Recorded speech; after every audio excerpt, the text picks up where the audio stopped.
And Gina said, I don't know if he's still there, but try this. And yeah, it was your guy who did this.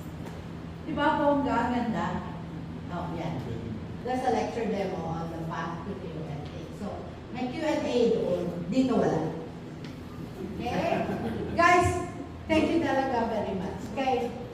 Hello?